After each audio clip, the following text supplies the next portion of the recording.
semuanya. Selamat malam semuanya. Jadi, dari polling, aku lihat, mostly yang hadir itu umurnya 18 sampai 24, tuh masih muda. Kita seumuran teman-teman, mahasiswa, dan teman-teman tahu Dewa Talks dari Instagram atau Facebook? Oke oke oke. Banyakan juga dari luar Jabodetabek, oke. Oke, salam kenal ya semua. Bagi yang belum kenal aku, perkenalkan nama aku Lintang. Aku tim Dewa Talks, webinar gratis yang dipersembahkan oleh Dewa Web. Jadi bagi teman-teman yang sebelumnya belum pernah ikut Dewa Talks, aku kasih tahu sedikit ya mengenai Dewa Talks. Jadi Dewa Talks sendiri adalah, webinar gratis yang dipersembahkan oleh Dewa Web, perusahaan layanan cloud hosting paling terpercaya di Indonesia. Nah, Dewa Web sangat ingin menjadi partner teman-teman untuk sukses online, maka dari itu kita selalu mengadakan webinar ini minimal seminggu sekali untuk membantu teman-teman, menjawab permasalahan teman-teman, atau menjawab tantangan bisnis teman-teman di era digital yang berkembang sangat pesat ini. Nah, untuk webinar Dewa Talks ini sendiri biasanya diadakan di setiap hari Senin atau Kamis di jam 2 siang atau jam 7 malam. Nah, kalau misalnya kamu mau tahu lebih lanjut mengenai Dewa Talks, kalian bisa langsung aja ke dewatalks.com. Oke, untuk webinar malam ini, kita akan membahas mengenai Introduction to UX Research. Nantinya kita akan membahas mulai dari pengertian UX Research, fungsi dan mengapa kita atau tim desain memerlukan UX Research, metode-metode UX Research, dan juga tahapan-tahapan dasar dalam melakukan UX Research, khususnya untuk usability testing.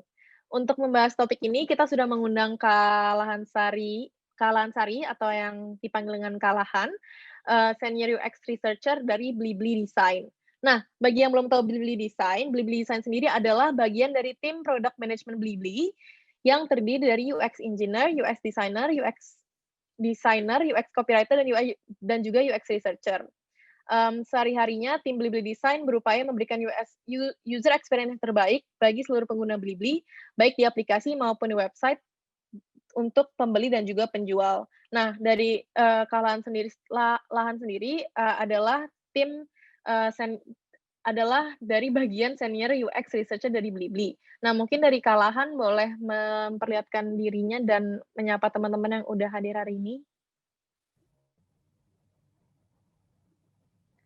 Halo, halo teman-teman semua. Perkenalkan aku Lahan. Ya, tadi udah dikenalin Mbak Lintang. Oke. Oke. Oke, siap. Thank you banget nih, Kak Lintang, terus thank you banget juga, teman-teman dari tim Dewa Talks dan juga teman-teman semua dari seluruh Indonesia yang udah menghadiri webinar hari ini. Jadi, thank you banget aku dikasih kesempatan buat sharing-sharing hari ini. Mungkin untuk topiknya ya nggak lama, Introduction to User Experience Research atau biasa disingkat UX Research. Kalau perkenalkan aku Lahan Sari, biasa dipanggil Lahan, ada yang manggil Sari juga ya bebas. Terus saat ini, sebagai Senior UX Researcher dari Blibli. Udah hampir 1,5 tahun ya di Blibli. Sebelum di Blibli pernah di startup ijo juga sama beberapa startup lain juga di bidang UX research ini udah hampir 3 tahun. Sebelumnya juga di product management 2 tahunan. Jadi kayak ya total ya udah hampir mau 5 tahun dari 2016 lah. Oke. Terus untuk hari ini materi yang akan aku bawakan lebih basic banget sih kalau mungkin buat teman-teman yang udah pernah tahu UX research itu seperti apa, mungkin teman-teman juga udah punya pengetahuan di bidang ini. Tapi kalau yang aku bahas akan lebih dari basicnya, basic sih sekedar pengenalan terhadap UX research gitu. Terus mungkin sebelum mulai ada sedikit pesan sponsor dari tim Blibli yang aku disuruh nyampein ya. Jadi kalau Blibli ini salah satu e-commerce ya di Indo yang lumayan juga salah satu lumayan banyak dipakai juga oleh pengguna. Terus kalau bedanya Blibli sama e-commerce lain sih kita lebih mengutamakan ini ya customer experience. Jadi kita mengutamakan experience pelanggan yang terbaik lah baik dari segi pembeli ataupun penjual gitu. Jadi kalau untuk barang-barang yang dijual di Blibli biasanya juga lebih terjamin. Jadi tidak sembarang seller juga bisa berjualan juga. Jadi nggak usah khawatir kalau mau berbelanja di Blibli. Terus kita sekarang juga udah layanan pengiriman yang cepat banget. Jadi dalam 2 jam barang tuh udah bisa langsung sampai asalkan dari warehouse-nya Blibli gitu sih. Terus kalau ada keluhan apa-apa juga jangan khawatir karena customer service kita juga terkenal maksudnya kayak untuk cepat tanggap dan ya service-nya oke gitu sih. udah nggak berlama-lama tentang promosi tim Blibli. Mungkin materi yang hari ini aku bakal sharing ke teman-teman lebih ke kayak pertama kenapa sih UX research itu perlu gitu dan UX research itu apa gitu ya. Terus kemudian metode-metode apa aja yang ada di dalam UX research. Kemudian juga lebih banyak tentang usability testing. Karena metode UX research sebenarnya banyak banget, tapi maksudnya untuk hari ini aku lebih bawain ke usability testing. Terus kemudian setelah research prosesnya seperti apa sih dan kemudian nanti ada Q&A session. Mungkin disclaimer dulu untuk yang aku sharing hari ini lebih berdasarkan dari pengalamanku dan pengalaman teman-teman di sekitarku yang juga merupakan UX researcher gitu. Jadi mungkin kalau pengalaman-pengalaman itu bisa jadi berbeda juga dengan pengalaman teman-teman yang lain gitu sih. Oke, nggak nggak lama-lama lagi mungkin masuk ke why research. Jadi ini kalau dari, kita dapat artikel yang lumayan menarik sih dari Harvard Business Review ya, maksudnya kenapa bahwa 75-90% of the new business itu failed gitu. Terus kayak kenapa sih bisa failed gitu? Ketika ditanya alasannya, we haven't done the research yet. Jadi maksudnya kayak dengan tidak melakukan research sama sekali sebelum memulai bisnis atau memulai website atau memulai membuat aplikasi teman-teman, maksudnya kayak dengan tidak mengenali pelanggan tuh ada kemungkinan bisnisnya itu menjadi semakin besar untuk failed gitu. Bukan berarti kalau kita melakukan research itu berarti 100% oh pasti sukses bisnisnya. Nggak tentu kayak gitu juga karena maksudnya kayak kadang ada faktor X ya. Tapi setidaknya dengan kita melakukan research itu kita jadi kayak ada bekal nih, maksudnya kayak istilahnya udah kayak 50% ready lah untuk maksudnya istilah menjalankan bisnis atau membuat website atau aplikasi itu gitu. Terus yang kedua nih, misalnya teman-teman di sini kan Dewa Web ya, berarti kan menyediakan layanan membuat website gitu. Nah, misalkan kalau teman-teman lagi membuat website atau buat aplikasi teman-teman gitu kan. Kadang-kadang teman-teman sendiri yang berpikir nih mungkin kayak, user tuh pengennya apa ya gitu. Oh ya, kalau gue nih jadi user gitu, pengennya mungkin kalau begini gitu. Pasti kalau bikin fitur kayak gini-gini itu keren deh, maksudnya orang-orang pasti suka gitu. Jadi membuatnya itu berdasarkan feeling atau maksudnya perasaan teman-teman sendiri nih, ini kayaknya kira-kira yang cocok tuh seperti ini gitu. Nah, tapi ketika masih kita tanyain ke user beneran, ke pengguna beneran, bisa jadi yang terjadi itu beda banget gitu. Ketika kita tanyain ke penggunanya nih, apa sih yang kira-kira kamu butuhkan nih ketika menggunakan aplikasi website ini? Oh, ternyata aku pengguna jawab, aku cuma butuh untuk bisa mengakses website atau aplikasi dengan sangat cepat untuk mencari kebutuhanku gitu. Jadi kan nggak sejalan, nggak butuh se-complicated, sophisticated yang kita pikirkan dahulu di depan gitu. Salah satu contohnya nih yang perusahaan melakukan UX research gitu. Salah satunya misalkan Heinz, ini mungkin teman-teman pernah lihat ya botol kayak saus tomat atau saus kecap yang modelnya kayak gini gitu. Nah, kalau botol yang seperti ini kan bahannya dari kaca, terus atasnya kan metal. Nah, kalau selama bertahun-tahun nih dari pabrikan Heinz tuh merasa kayak kayaknya nggak ada masalah apa-apa ya dengan botol seperti ini gitu. Masih kita nggak dengar komplainan yang gimana-gimana gitu, kayak penjualan juga berjalan gitu. Cuman kayak dari tim produknya Heinz ada konon kayak merasa kayak pengen tahu deh masa sebenarnya itu orang-orang tuh menggunakannya gimana ya. Ya udah jadi kayak datang ke rumahnya penggunanya di sini, rumah penggunanya, terus kemudian mengamati. Oh, ternyata mereka tuh baru menyadari bahwa satu, misalkan ini dalam makan malam keluarga ada bapak, ada ibu, terus ada 2 anak ya gitu. Kalau anaknya masih kecil, tangannya mereka kan belum kokoh. Jadi biasanya yang ngambilin atau menuangkan saus tomat atau kecapnya itu dari orang tuanya. Karena anaknya itu kayak nggak kuat untuk ngangkat dari kaca, kan lumayan berat ya gitu. Itu satu. Terus yang kedua, ketika keadaan sausnya itu udah mau habis, akhirnya itu terpaksa dibalik gitu ya. Karena itu sausnya tuh numpuk di dasar, terus dibalik tuh juga harus tunggu beberapa waktu sampai kemudian saus itu turun gitu. Otherwise dikocok gitu, terus bisa kayak keluarnya tuh ke mana-mana gitu, kena baju, kena meja dan sebagainya. Karena menyaksikan ternyata dari usersnya itu ada pain point seperti ini ya, maksudnya kayak satu, anak kecil tuh susah ya buat ngangkat botolnya. Terus yang kedua dari segi ketika botol itu sausnya sudah mau habis juga susah untuk dikeluarkan gitu, dan butuh effort, butuh waktu nunggu dulu sampai sausnya turun ke bawah baru bisa dikeluarkan dan sebagainya. Nah, karena ada case seperti itu, mereka akhirnya ini nih revamp, diubahlah coba desain-desain botolnya sampai akhirnya yang sekarang jadi model seperti ini kalau yang di luar negeri. Nah, satu ini dibalik ini sebenarnya udah disesuaikan dengan pengguna, jadi bahwa kan mereka biasanya kebalik nih kalau motor udah mau habis. Nah dengan kayak gini kan jadi mudah banget tuh kalau misalnya case sausnya udah mau habis seperti apa, itu satu. Terus yang kedua juga bahannya juga jadi dari plastik ya, bahan yang mudah digunakan, sehingga kalau misalnya anak kecil yang mau pakai bisa nih pakai sendiri tanpa harus dibantu oleh orang tuanya gitu ya, yang khawatir kalau anaknya nggak kuat nanti botolnya jadi pecah terus kayak melukai kulit anaknya. Itu sih salah satu contoh penerapan user experience di dunia sehari-hari. Jadi nggak cuma di desain aplikasi atau website. Intinya dia bisa diterapkan di mana-mana aja sih, desain apapun barang-barang yang ada dalam kehidupan sehari-hari ini gitu. Nah, cuman untuk hari ini aku bakal lebih banyak bahas untuk penerapan user experience research, tapi di desain aplikasi atau desain website secara general, karena aku background-nya juga dari pengembang aplikasi atau website gitu ya. Nah, jadi intinya kalau user researcher itu kita itu berjalan dengan memakai sepatunya user gitu. Jadi kita itu bantu memahami mengapa sih users kita itu kalau jalan atau mesti kayak jalan atau mesti kayak menggunakan aplikasi atau penggunaan website kita itu nggak selalu garis lurus nih seperti yang kita harapkan. Kadang jalannya kayak jalan di dalam puzzle gitu atau jalan di dalam apa sih kayak di dalam maze gitu, terus atau kalau nggak jalannya acak, terus kadang-kadang bisa bulet sendiri, bingung sendiri, terus kayak teriak help gitu, tolong bantu kita dong gitu. Jadi lebih ke situ sih. Nah, dengan kita punya pengetahuan seperti ini, kita itu membantu menyebarkan pengetahuan kita nih bahwa kita paham loh users kita itu karakternya seperti apa gitu. Tujuan apa yang ingin dicapai. Kemudian behavior-nya itu seperti apa sih, perilakunya itu seperti apa untuk mencapai tujuan ini. Dan dalam perilaku dan proses untuk mencapai tujuan itu ada kesulitan-kesulitan apa aja yang dialami gitu. Nah, dengan kita memahami hal-hal itu, kita bantu juga menyebarkan pengetahuan ini ke orang-orang di sekitar kita yang biasanya kita bekerja bareng.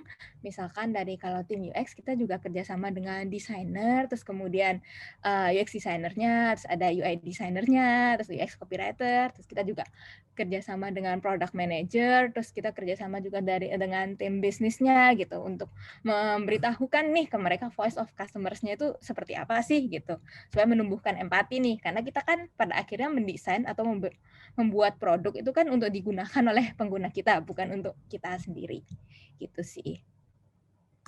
Oke, mungkin sekilas tentang daily life kita. Ini kayak di foto pertama dan kedua ini di kantor Blibli di Jakarta. Jadi kita sering sih mengundang pengguna untuk datang ke kantor kita di Blibli nih.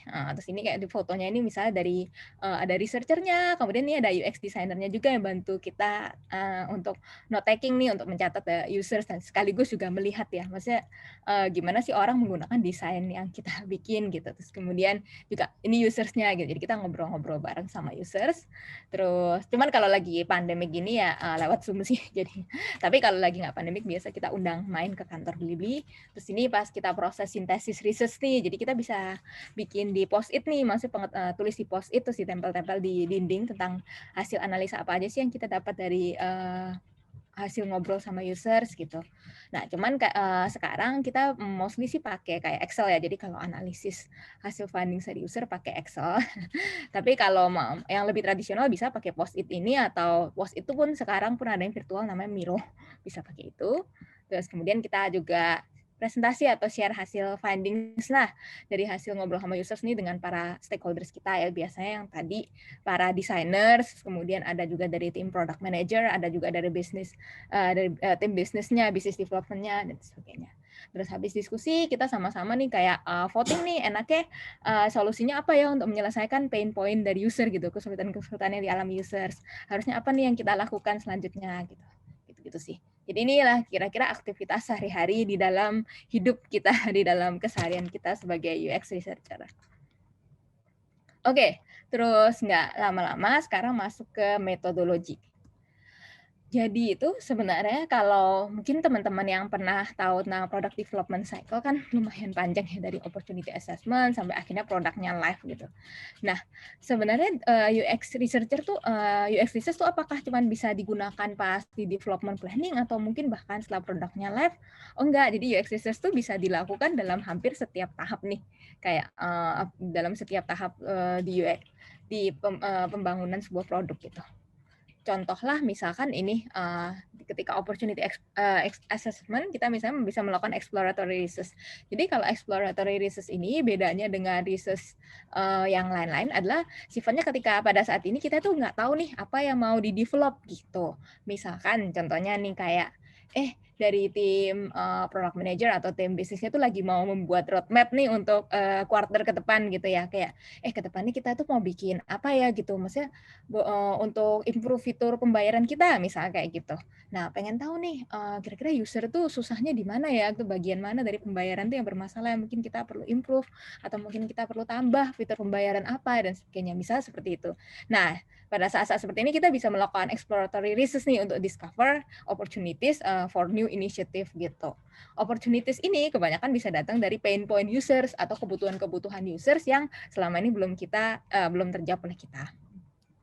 Nah, misalkan nih dari hasil exploratory ini kita mungkin udah tahu nih kita kira-kira kita mau develop fitur A gitu ya. Nah, kemudian kayaknya fitur A ini kayaknya bisa menjawab pain point users deh di bagian ini. Nah, gitu. Nah, misalkan udah tahu nih mau develop fitur A karena bisa menjawab pain points dari segini, kita juga bisa melakukan nah, kemudian dari tim desainernya, dari tim product manajernya, tim bisnisnya mungkin mulai berdiskusi nih, enaknya fitur A tuh dibangunnya gimana ya, di developnya gimana ya, desainnya gimana, flow-nya gimana, dan sebagainya. Akhirnya mereka misalnya come up dengan 3 desain gitu, kayak desain A, B, sama C gitu, dengan flow yang berbeda-beda. Nah, kemudian datang lagi misalnya ke kita, ke UX researcher, boleh tolong dites nggak, maksudnya kalau ke users nih, tanggapannya kalau dengan 3 konsep ini seperti apa ya, gitu.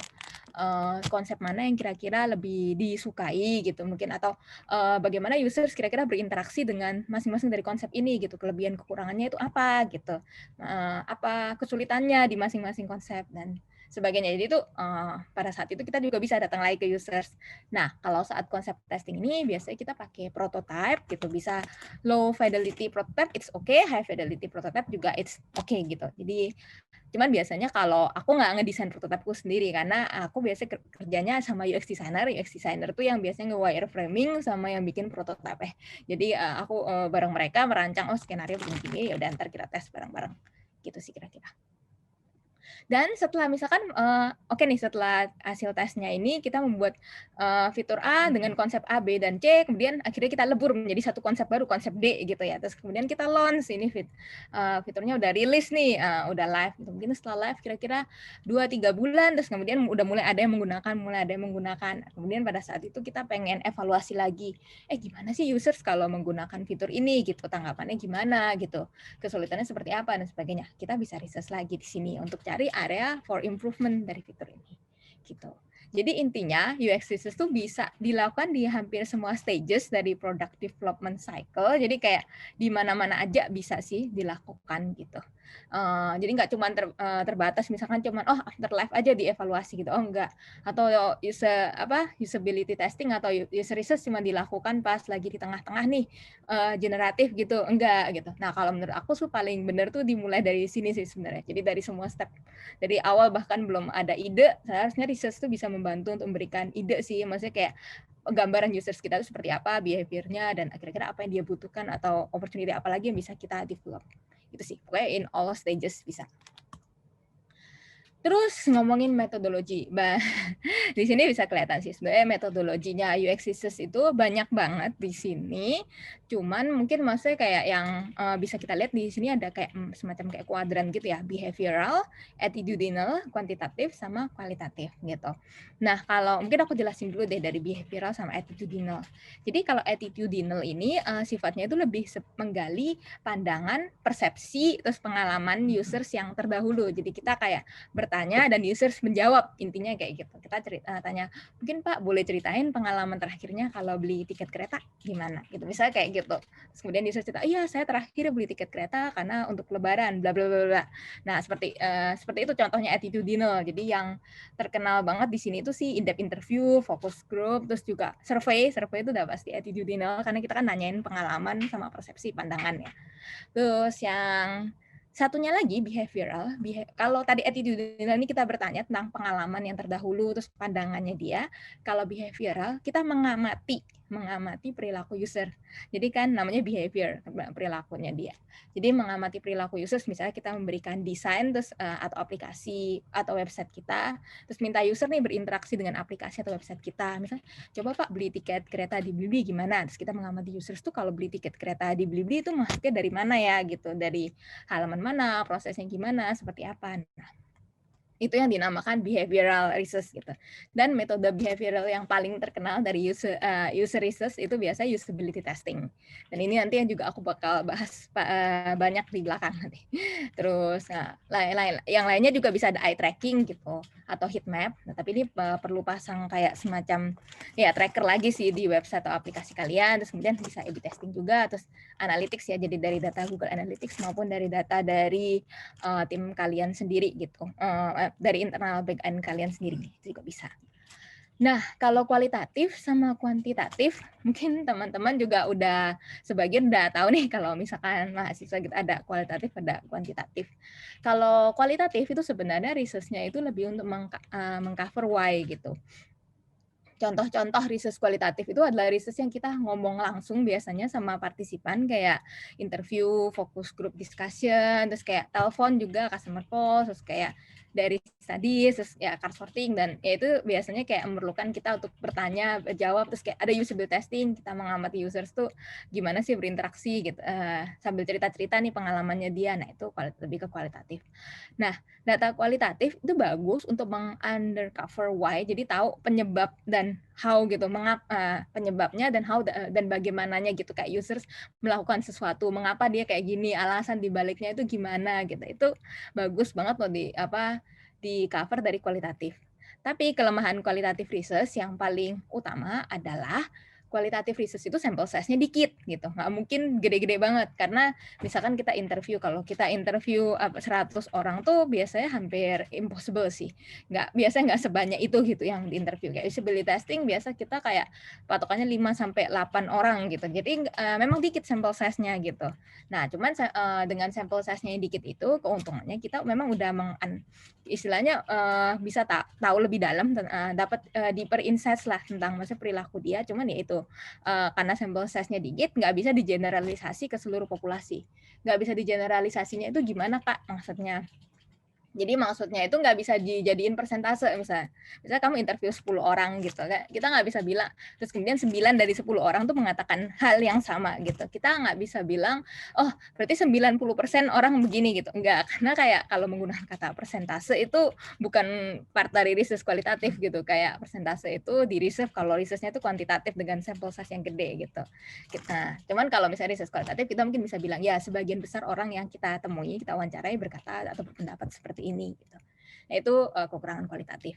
Nah, kalau misalkan dari research kualitatif ini kita kan sudah dapat findings nih, misalkan pertimbangan orang ketika berbelanja online ini seperti apa gitu. Misalnya pertimbangan orang, kalau tadi kasusnya tiket kereta misalnya, pertimbangan orang beli tiket kereta di Blibli itu apa gitu. Motivasinya itu apa sih? Apa yang membuat mereka beli tiket kereta gitu. Prosesnya seperti apa? Nah, kita misalnya udah dapat insight-insight itu, terus kita pengen tahu nih sebenarnya misalnya pertimbangannya dibilang harga, terus kemudian jadwal misalnya. Kita pengen tahu berapa banyak sih orang yang menganggap itu harga itu penting, berapa banyak orang yang menganggap jadwal itu penting. Nah, kalau kita mau tahu kayak gitu, kita surveyin gitu ya. Jadi lakukan quantitative research, jadi baru bisa setelah itu tahu persentasenya gitu. Nah, kalau quantitative research ini seperti yang tadi dijelaskan, dia itu lebih ngejawab what-nya gitu, kayak apa fenomena apa yang terjadi gitu, dan dia bisa berikan angka atau persentase, misalnya kayak tadi, oh kita dari hasil survei kita menemukan bahwa ada 40% orang yang menganggap harga itu penting nih dalam pembelian tiket kereta, sementara untuk jadwal hanya terdapat 30%, misalnya seperti itu gitu. Nah itu bisa dijawab dari kuantitatif. Nah tapi kalau misalkan dibalik nih prosesnya, kayak 40% dari orang menganggap harga itu penting, dan kenapa gitu, kenapa harga itu penting gitu, bagaimana peran harga itu dalam menggunakan dalam proses membeli tiket kereta. Nah, kalau mau jawab pertanyaan itu tuh susah untuk dijawab di kuantitatif di survei gitu. Bisa sih kita tanyain kayak ada kayak open ended gitu ya, misalnya kayak mengapa Anda menjawab demikian misalnya seperti itu. Cuman kadang jawabannya tuh nggak akan komplit banget karena kan cuma ngetik. Biasanya juga orang ngetiknya males kalau panjang-panjang gitu. Nah, kalau mau benar-benar undercover kayak reasons di baliknya itu, dalamnya itu kenapanya itu mesti digabung sih dengan qualitative research. Kira-kira kayak gitu sih. Jadi kalau kuantitatif dia jawab what-nya, kalau kualitatif dia akan ngasih tahu why sama ngasih tahu how-nya gitu. Nah, kelebihan kuantitatif tentu saja karena yaitu jumlah respondennya yang diperlukan tuh besar gitu, dan benar-benar ngelihat statistical significance, terus kemudian kayak ada ngitung lah maksudnya kalau populasi kita itu segini, sampel size yang diperluin seberapa dengan untuk mencapai confidence interval 95%, margin of error 5%, misalnya kayak gitu. Jadi itu ada karena ada ngitung-ngitung seperti itu, makanya masa kayak hasil kuantitatif research tuh boleh dipakein persentase gitu, kayak lebih ada keyakinan lah untuk bisa merepresentasikan orang di populasi. Sebenarnya kalau kualitatif enggak, ya itu dia lebih ke kayak storytelling gitu, ceritain orang tuh di belakangnya itu kenapa dan sebagainya. Nah, karena keterbatasan waktu hari ini, aku nggak mungkin cerita semua metode ini satu-satu, karena kalau benar mau dibahas detail banget itu mungkin 1 hari juga nggak cukup sih, kayak butuh waktu lama gitu. Jadi aku bakal highlight sedikit tentang usability, salah satu metode kualitatif yang paling sering dikenal di UX research yaitu usability testing. Mungkin kenapa aku bakal ngomong usability testing atau yang kalau kita biasanya nyingkatnya UT, jadi gampang.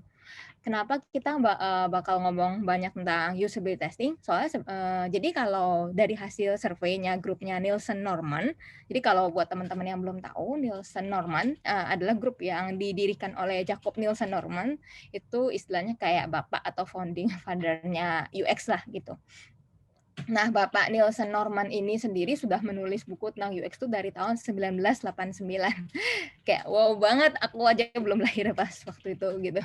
Nah, kalau dari Bapak Nielsen Norman ini dengan grupnya di grup Nielsen Norman ini pada tahun 2018 sempat mengadakan survei ke 429 UX researcher yang terafiliasi dengan grup Nielsen Norman dan kemudian mendapati bahwa usability testing adalah metode nomor 1 yang paling sering dipakai oleh UX researcher gitu. Dan ini juga bukan cuma di hasil survei dari yang grup Nielsen Norman, tapi maksudnya kalau dari kehidupan sehari-hari kita, pengalaman sehari-hari kita, usability testing itu juga satu yang paling sering kita gunakan juga sih gitu. Dan juga usability testing ini hal yang lumayan kayak istilahnya membedakan lah UX research dengan research lainnya, dengan misalkan market research gitu, karena ini kayak istilahnya paling sering kita lakukan gitu, maksudnya kayak istilah distinktifnya si UX research itu gitu. Biasanya melakukan usability testing ini kebanyakan dari UX researcher gitu. Oke. Jadi usability testing itu apa sih gitu? Ini artwork-nya gambarnya diambil dari webnya Nielsen Norman. Teman-teman bisa cek website mereka banget kalau memang mau belajar banyak tentang UX, bukan hanya research tapi juga UX design dan sebagainya. Jadi kalau usability testing itu intinya itu ada 3 unsur terpenting, yaitu fasilitator atau moderatornya, kemudian pasti ada partisipannya dong, atau responden, atau peserta survei, atau apapun lah itu. Terus kemudian ada tugas-tugas. Nah, tugas nih apa nih? Tugas ntar aku jelasin habis ini ya, gitu. Nah, situasi misalkan di UX research yang biasa kita alami kayak gini sih kurang lebih ya. Jadi ini fasilitatornya, misalnya aku gitu, moderatornya gitu lah. Terus kemudian aku dan laptopku. Terus kemudian ini adalah tugas-tugasnya. Tugasnya biasanya aku tulis gitu, nanti dikasih ke ke partisipannya, tapi aku juga bacain dan jelasin. Terus kemudian ini partisipannya dia berinteraksi dengan desain kita gitu. Nah, untuk partisipannya, kalau misalkan desainnya aplikasi atau website, kita biasanya pakai handphone sih, pakai mobile, jadi bukan laptop ini. Tapi kalau desainnya desain website yang desktop version, ya pakai laptop juga bisa, gitu. Terus biasanya, tapi ini kurang satu. Biasanya di sini aku ada note taker. Note taker mungkin di sebelah partisipan, duduknya di sini. Jadi di seberang sini. Jadi kalau note taker ini biasanya aku ambil dari UX designer atau UX copywriter atau kadang product manajernya atau orang bisnis dan sebagainya. Jadi tujuannya kalau misalkan ada note taker ini, kita harapannya itu satu supaya UX designer dan copywriter atau product manajernya itu bisa punya empati langsung ya, kayak ngelihat langsung, oh users tuh gini loh berinteraksi dengan desain atau desain kita nih atau aplikasi atau website kita, itu satu. Terus yang kedua mereka juga bisa membantu kita untuk mencatat sih insight-insight atau perilaku users tuh gimana gitu. Karena kalau aku sambil dengerin usersnya sambil ngeliatin tuh sambil nyatet tuh nggak keburu gitu. Jadi biasanya ada note taker bantu nyatetin gitu. Plus juga kayak agak kurang enak kali ya kalau misalkan kita sambil ngobrol sama users tapi sambil nyatet gitu kan, kayak kesannya kayak kaku gitu. Oke. Nah, seperti yang tadi udah jelasin, kalau core element dari usability testing itu ada fasilitator, yaitu kita moderatornya, terus kemudian kita partisipannya, dan kemudian tugas. Dari fasilitator dulu ya. Jadi kita sebagai moderator itu tugasnya itu mengarahkan partisipan, mengarahkan pengguna dalam proses research itu gitu. Jadi yang memulai pembicaraan, terus kemudian mengarahkan, mengguide pengguna dan sampai di akhir ya maksudnya kayak closing gitu. Istilah kita yang bawain lah gitu. Nah, partisipannya itu adalah user user atau pengguna dari produk atau website kita gitu. Orang yang pernah menggunakan aplikasi atau orang yang pernah menggunakan website kita. Dan mungkin juga fitur-fitur tertentu dari aplikasi atau website kita tergantung yang ingin kita pelajari. Dan kemudian tugas ini sebenarnya apa sih? Tugas ini itu aktivitas yang lumayan realistik yang yang bakal users tuh lakukan di real life-nya mereka gitu. Jadi contohnya gini, misalkan kita mau melakukan usability testing terhadap desain pembelian tiket kereta di Blibli nih misalkan. Jadi kita mau dengan usability testing itu kan kita bisa memahami bagaimana sih users kita itu berinteraksi dengan desain atau aplikasi atau website kita gitu. Memahami bagaimana misalnya mereka menggunakan aplikasi atau website Blibli untuk beli tiket kereta, prosesnya dari nyari tiket kereta sampai terakhir di akhir banget nih, maksudnya kayak selesai beli tiket kereta gimana, terus habis itu tiketnya ngambilnya gimana dan sebagainya gitu. Nah, jadi tugasnya itu mesti kayak sesuai dengan apa yang biasanya mereka users kerjakan di real life gitu. Contohnya misalnya tugasnya, kalau Bapak lagi mau cari tiket kereta di Blibli, Bapak akan mulai dengan gimana gitu. Terus oke. Kemudian Bapak mau beli tiket kereta ke tujuan ini. Nah, prosesnya gimana? Jadi kayak satu step by step yang maksudnya sampai proses pembelian tiket kereta selesai misalnya gitu. Dan ini bisa disesuaikan ya, pasti tugasnya itu tergantung desain apa, bagian apa dari desain apa yang mau kalian tes, dan tapi mestinya juga adalah sesuatu yang realistis yang istilahnya orang tuh bakal gunakan lah dalam hidupnya sehari-hari, kira-kira gitu sih. Nah, dalam usability testing ini kita itu kita sebagai moderator ya banyak melakukan observasi terhadap user gitu. Jadi mereka itu gimana sih berinteraksi dengan desain atau aplikasi atau website kita. Terus misalnya dia itu kalau misalnya mau beli tiket kereta, dia tuh bakal klik-klik kemana dulu ya gitu. Prosesnya itu gimana. Terus habis itu kita juga minta mereka untuk think aloud. Jadi think aloud nih kalau aku biasa ngomongnya, Pak, anggap Bapak lagi ngomong kayak di suara hati film-film Indosiar gitu. Jadi kayak ngasih tahu gitu. Oh, saya kalau lagi cari tiket kereta, saya pertimbangannya begini gitu. Saya biasanya tuh beli tiket kereta pas misalnya gini. Makanya saya tuh langsung carinya begini. Jadi kayak bener-bener kayak sesuatu yang biasa dia pikirin tapi maksudnya kita minta untuk diceritain, jadi kayak suara hatinya di film-film Indosiar gitulah, di sinetron gitu. Dan ya kita fokus pada desain atau maksudnya ya desain dari aplikasi atau website kita yang ingin kita tes gitu, yang ingin kita ketahui gimana user berinteraksi dengan desain itu gitu. Ya, jadi sebenarnya kenapa sih desain kita itu perlu di usability testing-in ya gitu ya, desain aplikasi atau website kita. Satu, bisa uncover problem in the design gitu, karena kita mungkin nggak pernah benar-benar tahu nih users kita itu gimana berinteraksi dengan aplikasi atau website kita. Misalnya dia cari tiket kereta, dia tuh kemana dulu gitu prosesnya, apakah dia lewat sini, apakah lewat sana gitu, dan ada kesulitan apa yang dia alami gitu misalkan dalam proses itu gitu. Misalkan dia ternyata kebingungan nemuin entry point atau mau beli tiket kereta masuknya dari mana ya, misalnya kayak gitu, atau bingung misalkan kalau mau ganti tanggal gimana ya gitu. atau kayak bingung gimana mau filter ya, misalkan kayak mau pasang filter, oh saya cuma mau kelas ekonomi gitu, nah filternya gimana, misalnya kayak gitu-gitu. Jadi dengan usability testing itu kita bisa paham satu users itu kayak gimana menggunakan website atau aplikasi kita, dan kemudian kita bisa memahami juga mereka itu mengalami kesulitannya di bidang-bidang apa, dan dari kesulitan-kesulitan yang mereka alami itu kita bisa discover new opportunities nih, kita sebaiknya improve desainnya itu seperti apa ya, supaya mereka jadi lebih mudah menggunakannya. Terus kemudian kita juga bisa juga menanyakan kebutuhan mereka seperti apa sih, kenapa mereka itu seperti ini gitu, dan maksudnya kayak adakah jalan lain yang bisa kita berikan atau lakukan supaya dari mereka lebih enak lah, lebih mudah dalam menggunakannya. Kira-kira kayak gitu sih. Ini kenapa usability testing itu penting. Ini juga nyambung ke kayak gambar yang tadi pertama kali aku tunjukin, bahwa kayak kita tuh kadang sebagai developer aplikasi atau website atau mungkin desainernya, kayak kita mikir, oh kalau gua akan mikirnya itu kayak gini nih, misalnya gitu. Kalau gua akan pakai aplikasi atau website itu kayak begini nih gitu. Misalkan aku sendiri misalnya nggak pernah beli tiket kereta, terus kemudian aku mendesain aplikasi atau website atau beli tiket kereta misalnya. Aku pikir orang kalau beli tiket kereta mungkin apa ya? Mungkin kayak apa namanya, fanatik sama satu jenis kereta kali. Oh, misalnya aku mungkin mesti mau search-nya kayak gini, search nama kereta ya, misalkan Turangga atau apa gitu.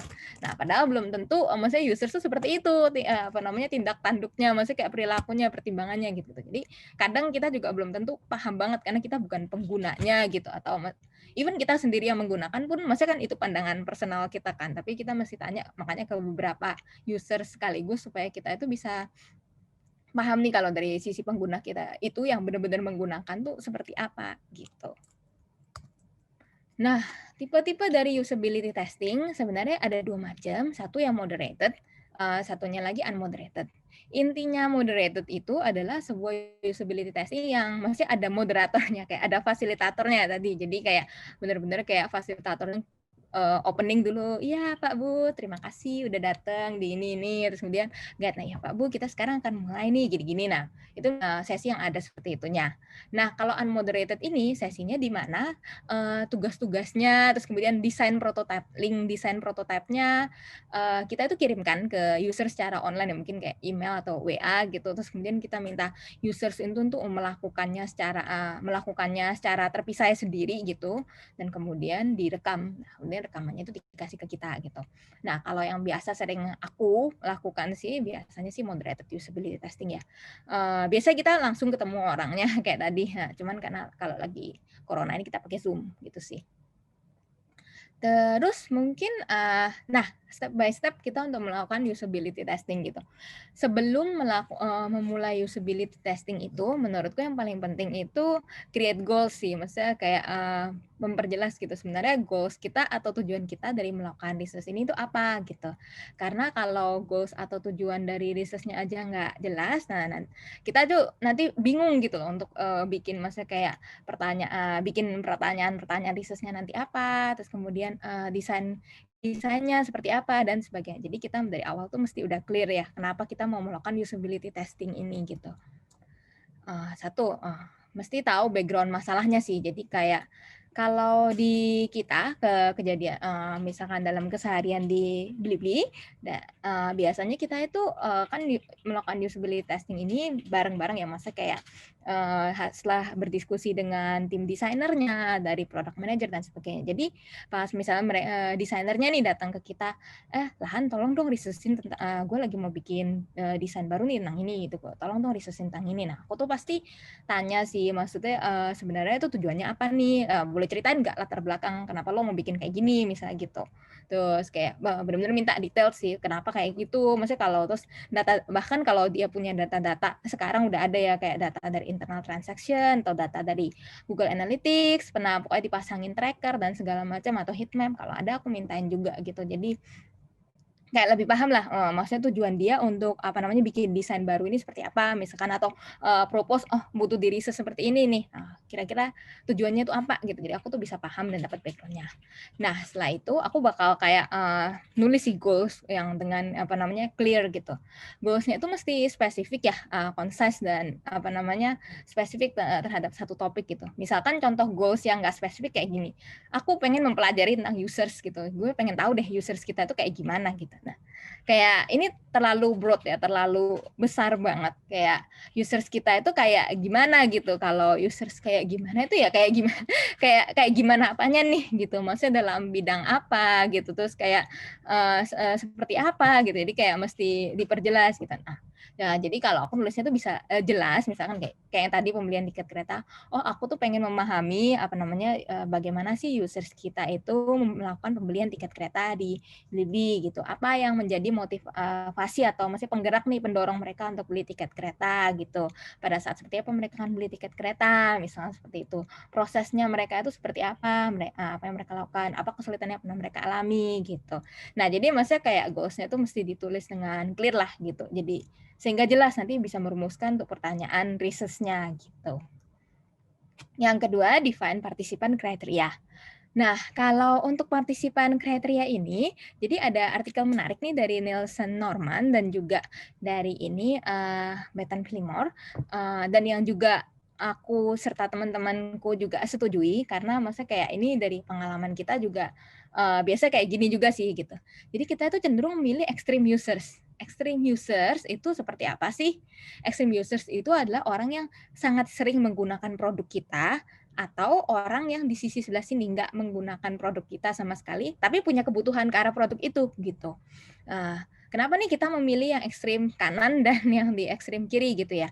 Nah, terutama kalau di yang ekstrim kanan nih, kalau kita memilih users yang sering banget menggunakan produk kita, jadi istilahnya frekuensi mereka menggunakan kan lebih sering tuh produk atau fitur tertentu, misalnya kayak dia melakukan pembelian tiket keretanya cukup sering gitu ya. Nah, jadi tipe-tipe users yang emang sering menggunakan ini, biasanya dia tuh lebih articulate, dalam artian dia lebih bisa menyampaikan pemikiran, pendapat, dan pandangan dia tuh dengan lebih jelas gitu. Dan kalau cerita itu lebih enak dan lebih jelas. Kenapa? Karena dia memang setiap hari atau maksudnya kayak bukan setiap hari sih, maksudnya emang sering menggunakan. Jadi dia tahu apa yang mau dia ceritain gitu. Jadi lebih jelas. Nah, itu akan lebih mudah dan lebih efektif untuk kita ketika kita mendapatkan users yang articulate dan maksudnya kayak mampu menceritakan dari berbagai sudut pandang. Oh, kenapa saya begini, kenapa saya begini, kenapa saya begini.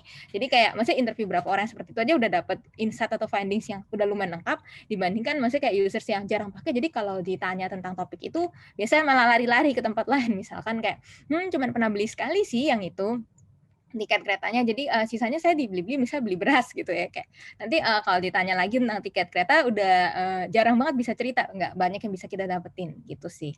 Itu satu gitu.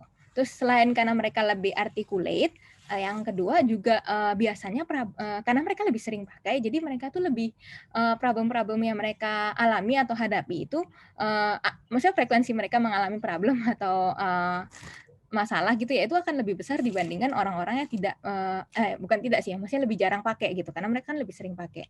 Jadi mereka udah lebih tahu, lebih ada beberapa kali mengalami masalah misalnya gitu, jadi lebih tahu masalah-masalah apa yang mereka sering hadapi dan apa yang bisa dia sampaikan ke kita. Oh, kesulitannya gini, jadi kesulitannya begini nih, kalau soalnya aku tuh mikirnya kayak gini.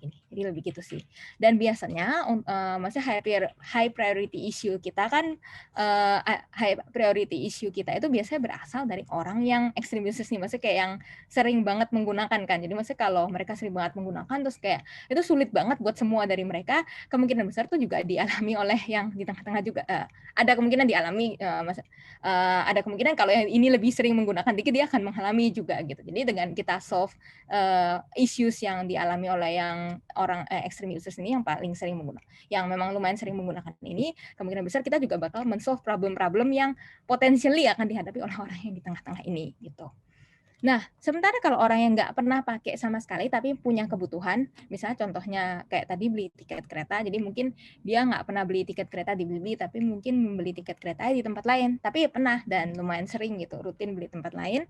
Nah, yang kayak gitu-gitu juga bisa jadi partisipan riset kita karena dia menggambarkan ekstrim yang sebelah satunya lagi gitu, yaitu orang yang rajin beli tapi belinya di tempat lain gitu. Kalau beli nah kalau gitu kan bisa kita tanya, kenapa nih maksudnya kayak nggak pernah nyoba bisa dibeli gitu, terus kayak nah dari sudut pandang dia yang nggak pernah nyoba tapi memang punya kebutuhan ya untuk beli tiket kereta, gimana nih proses beli tiket kereta di Blibli gitu, apa kesulitan-kesulitan yang dialami gitu. Nah kalau kita bisa solve kesulitan dari yang sisi sebelah sini, ini kita akan maksudnya istilahnya nyelesain kesulitan dari first time users kan, orang yang pertama kali pakai misalnya gitu, yang sebelumnya nggak pernah pakai. Jadi kalau kita bisa solve masalahnya di sini, itu juga nanti akan memudahkan kalau kita mau merekrut users baru gitu. Kira-kira seperti itu sih. Nah, tapi tetap maksudnya kalau dari yang extreme users ini tetap kalau di bagian ini menurut aku tuh perlu diperhatikan orang yang memang menggunakan dan maksudnya kayak menggunakan fitur itu ya. Contohnya ya memang pakai tiket kereta, cuman maksudnya beli tiket kereta cuman di tempat lain gitu, cuman bisa nggak dibeli-beli misalnya kayak gitu. Soalnya kalau misalkan orangnya nggak pernah beli tiket kereta kayak, oh ya saya biasa naik pesawat sih, atau saya di pulau saya tuh nggak ada kereta gitu ya. Buat apa kita tanyain tentang hal-hal tentang pembelian tiket kereta, karena itu nggak akan pernah relatable. Jadi extreme usersnya juga bukan berarti orang yang nggak butuh layanan itu ya, yang mungkin butuh tapi menggunakan layanan tetangga nih instead of layanan kita gitu. Itu kira-kira. Nah, ini juga topik yang menarik. Jadi Kak, berapa banyak orang yang kita mesti invite nih untuk jadi responden research kita gitu. Kalau dari Bapak Jacob Nielsen Norman yang founding father UX ini, dia sempat menyampaikan sih kalau 5 participants tuh cukup biasanya untuk mengcover 8-50% of usability issues yang terjadi gitu. Ada lagi ilmuwan lain, maksudnya kayak researcher lain yang kemudian meneliti, kemudian nambahin bahwa 85% issues ini kemungkinan besar akan dialami, masing-masing issues-nya akan dialami sekitar 31% dari seluruh users kita gitu. Nah, tapi ada untuk beberapa kali ada beberapa researcher yang nerbitin jurnal juga yang bilang kalau kayaknya 5 tuh masih kedikitan sih, soalnya kayak kadang invite 5 partisipan kita cuma meng-uncover kira-kira 5, kadang memang bisa meng-cover 85% masalah gitu. Tapi kadang-kadang kita juga bisa pas ngundang 5 cuma meng-cover 50% dari usability issues gitu, kan kedikitan gitu. Nah, jadi ada juga propose teori baru. Invite lah sebanyak 8 sampai 10 partisipan gitu. Nah, dengan syarat partisipan itu lumayan homogen ya, maksudnya kayak dari grup yang sama dengan karakteristik yang sama gitu. Nah, kalau gitu tanya lagi mungkin kayak, Kak, kalau kayak gitu yang mana nih gitu.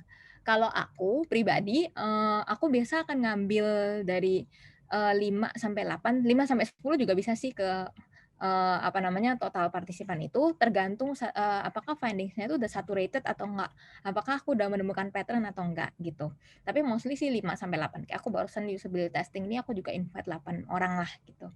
Dan aku merasa 8 orang ini udah lumayan konklusif karena kayak dari pattern-nya itu udah ketemu gitu, kayak oh nih rata-rata orang pada di bagian ini rata-rata orang melakukan ini, di bagian ini rata-rata orang melakukan ini, mengalami ini gitu. Jadi kayak ini sebenarnya kayak menurutku juga endingnya ya untuk saat ini karena ini qualitative research kan. Jadi ini subject to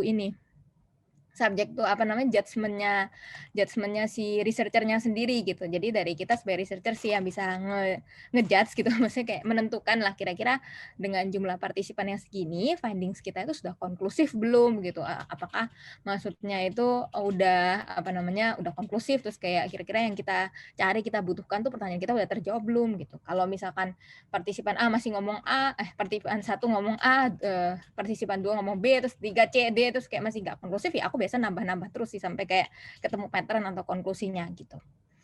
Kak, misalkan undang orang dari grup yang berbeda, per grup biasa berapa nih? Nah, kalau dari Pak Jacob Nielsen Norman ya, misalkan kayak grup tadi yang pakai kompetitor, nggak pakai kita, sama yang sering pakai kita gitu.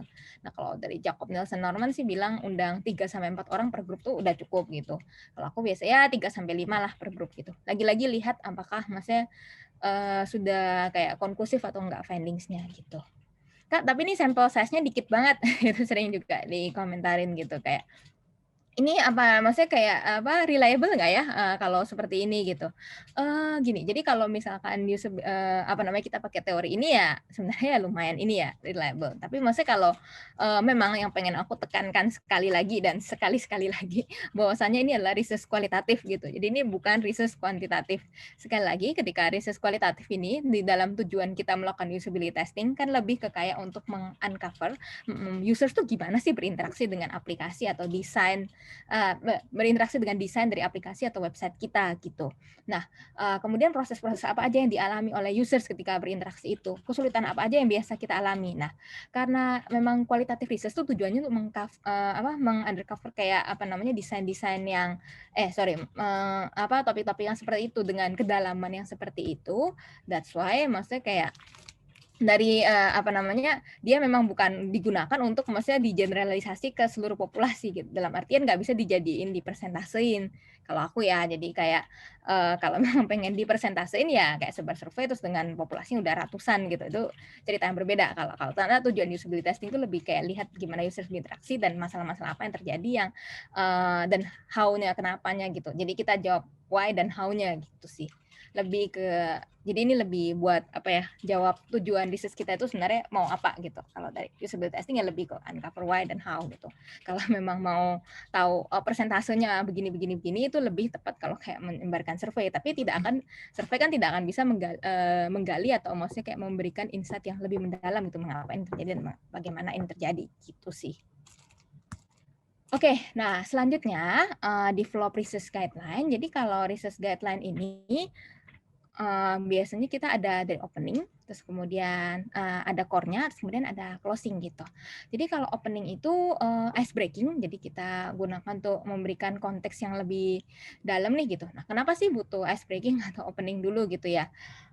Jadi kayak supaya sesi research-nya itu nggak kaku gitu loh, nggak seperti kayak nggak seperti kayak satu arah kayak lagi ujian gitu. Jadi biasanya di depan tuh kita masih kayak ice breaking, kayak building the rapport lah sama users tuh, itu penting banget sih, masih kayak kita bikin users tuh merasa nyaman depan.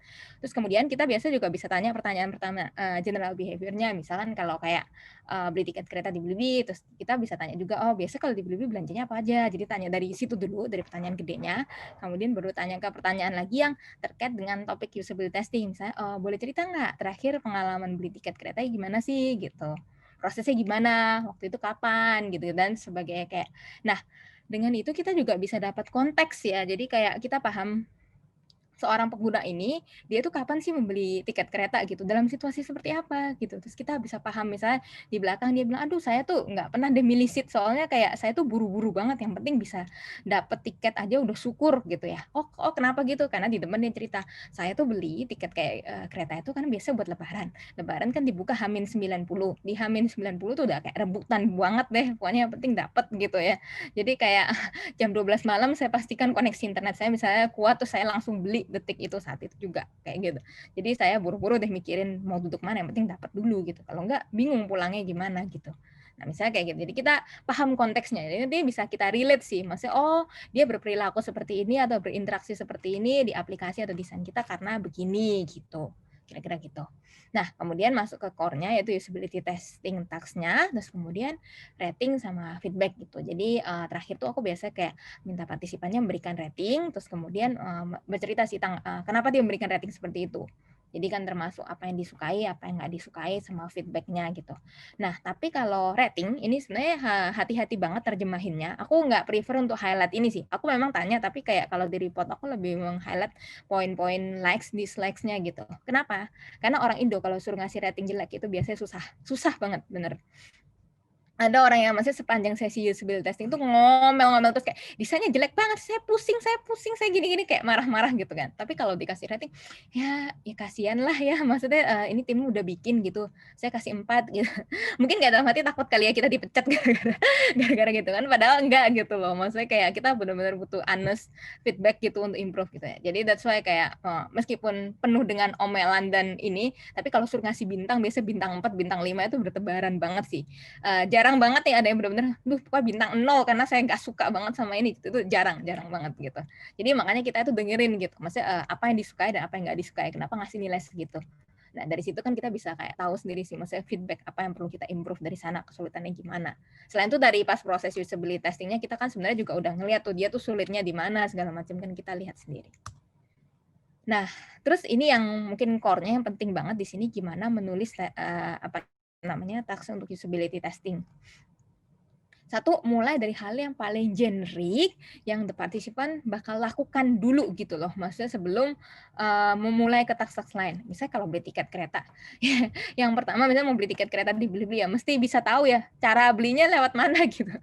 Masuk ke halaman tiket kereta tuh lewat mana gitu. Jadi kayak aku pasti task satunya nunjukin, Pak boleh tolong tunjukkan nggak kalau booking tiket kereta di Blibli biasanya gimana sih gitu.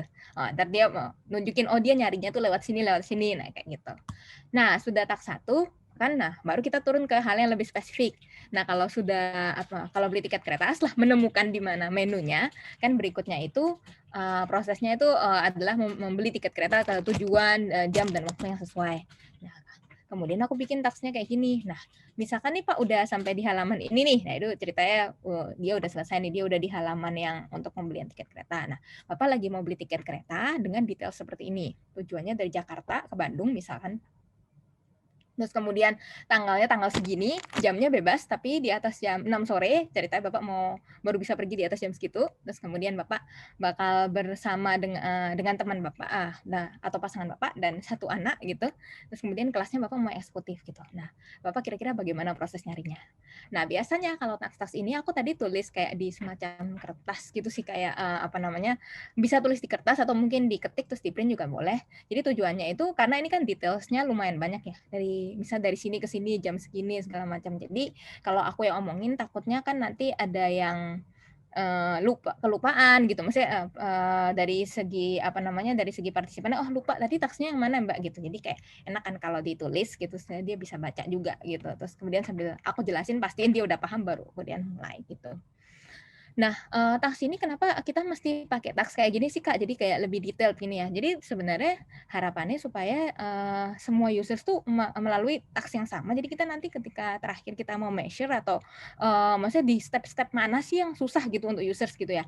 Kita tuh bisa measure-nya itu seimbang gitu sama. Karena kayak misalkan users mengalami kesulitan untuk menentukan pilihan jam tertentu nih gitu, misalnya kayak susah nih untuk nyari yang di atas jam 6 malam, jadi dia cuman kayak scroll aja, misal padahal ada fungsi sort gitu. Nah, dia nggak menggunakan ke situ gitu. Jadi kita kalau bikin tasknya secara detail gini, kita bisa measure-nya itu per masing-masing, kayak kalau menggunakan fungsi pemilihan tanggal gimana, kalau fungsi pemilihan jam yang di atas gini gimana gitu. Terus kayak kalau memilih jumlah passenger yang gini gimana, memilih kelas yang tertentu gimana, kayak gitu sih. Jadi nanti gampang untuk measure kesuksesan dari tugas itu, atau dengan kata lain kan kesuksesan tugas itu atau kesuksesan dari fitur atau desain fitur itu gitu sih.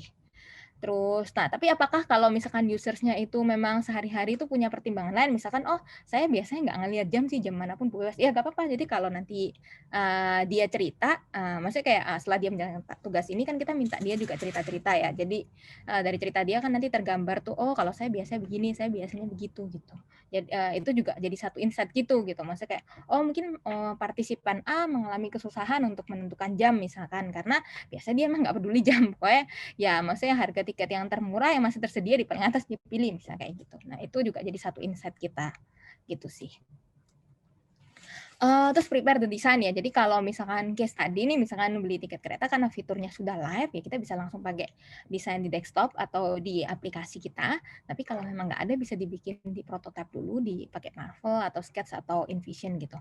Nah, kalau teman-teman ada yang mau tanya proses desain prototype, mohon maaf aku nggak bisa jawab karena aku biasanya nggak ngedesain sendiri.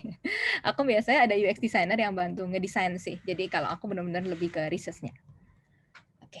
Terus mungkin ini sedikit do and don'ts during the testing. Satu ya, ini building rapport dulu sih, kayak yang tadi aku bilang di awal, mesti kayak gimana kita mulai memberikan pembukaan tuh penting banget. First impression tuh kayak matters banget. Jadi kayak orang tuh bisa kayak tertarik, terus kayak mau ngobrol dan cerita-cerita sama kita itu sangat ditentukan sama pertama kali sih, gimana sambutan kita, gimana pengenalan diri kita, sebagainya gitu.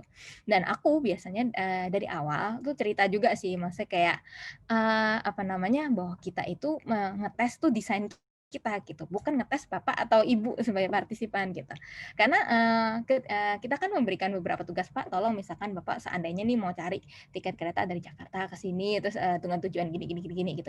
Jadi kan maksudnya meskipun kita berusaha kayak ngomongnya bawaannya enak gitu ya, kalau kita di depan nggak ngomong kayak gini, kadang-kadang users tuh kayak takut salah gitu, kayak aduh kalau saya nggak bisa gimana ya, kalau saya gagal gimana ya. Padahal kalau dia gagal kan salahnya di kita sebenarnya, berarti desain kita itu somehow tuh kayak membuat dia bingung, ada hal yang dia bingung atau hal yang dia gimana gitu. Nah, tapi kan maksudnya users tuh jadi takut kalau saya salah tuh gimana gitu, terus kayak salah-salah nanti malah jadi kayak merasa kayak kita tuh lagi jadi dosen, terus itu apa namanya kayak peserta ujian gitu. Nah, itu tuh kesan yang sangat harus dihindari ya kalau kalau mau enak sama partisipannya. Jadi aku dari awal sih biasanya udah bilang gitu kayak, ya, thank you banget nih Bapak Ibu udah mau datang ke Blibli. Nah, maksudnya kita ini saat ini nih mau apa namanya, minta Bapak Ibu untuk cerita-cerita nih pengalamannya dalam beli tiket kereta di Blibli, misalnya gitu. Terus nanti aku juga mau ini ya Pak Bu, menguji cobakan desain atau fitur baru dari Blibli. Nah, gitu.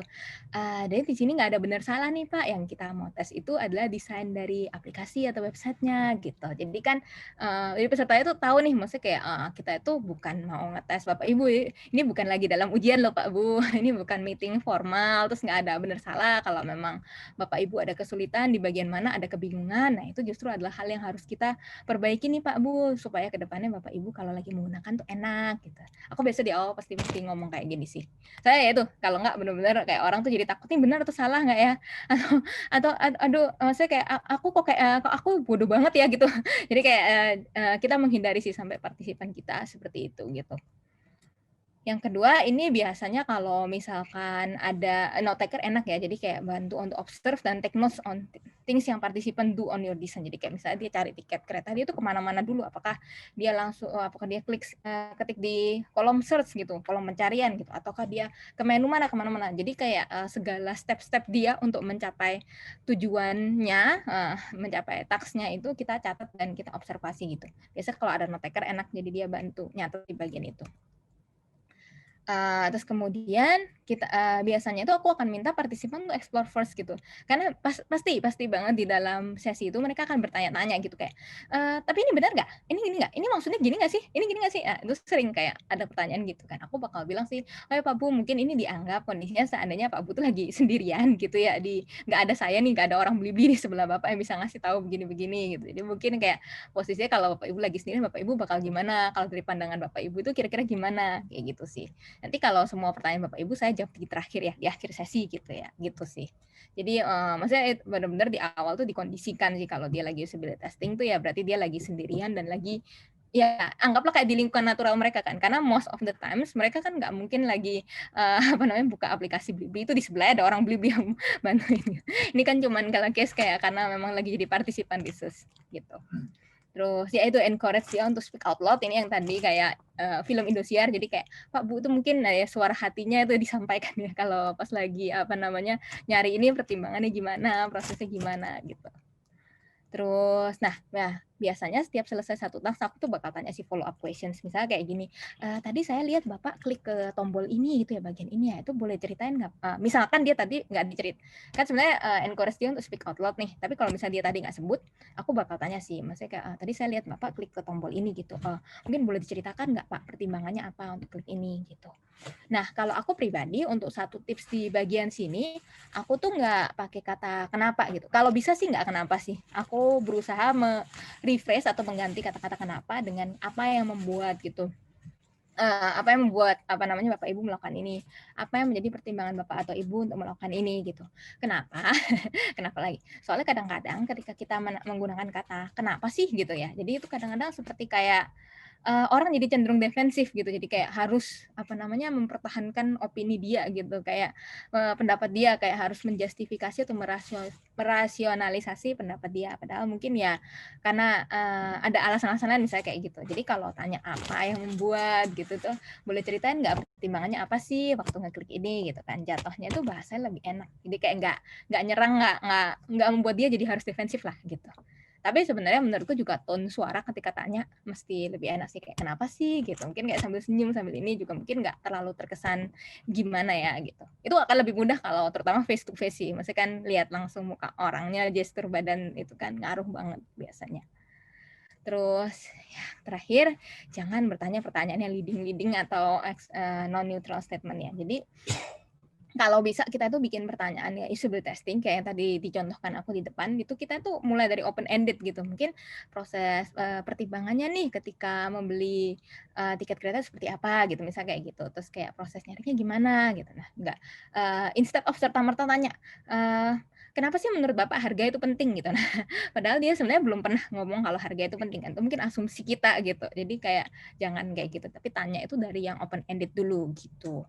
Terus aku juga menghindari pertanyaan yes no, kecuali kalau memang udah mentok dikasih pertanyaan open ended gitu, di probing gitu ya, terus kayak orangnya jawabnya ya itu maksudnya masih nggak nyambung atau muter-muter gitu di luar konteks yang kita ingin ketahui. Nah, itu baru mungkin kayak boleh tanya kayak yes no gitu. Misalnya kayak apakah nah kalau dalam situasi ini Bapak akan begini atau begini, misalnya kayak gitu.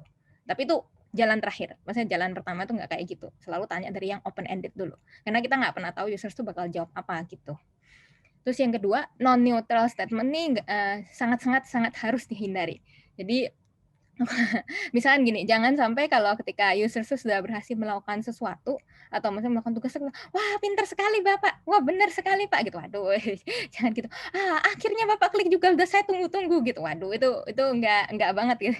Jangan sampai kayak gitu karena maksudnya kayak kita kan nggak pengen mengarahkan users kita, apalagi memberikan memberikan pandangan bahwa ada benar ada salah gitu. Oh, kalau saya begini nih benar nih, saya begini itu bagus nih gitu kan. Enggak gitu. Jadi kita jangan ambil ke arah situ sih gitu kira-kira.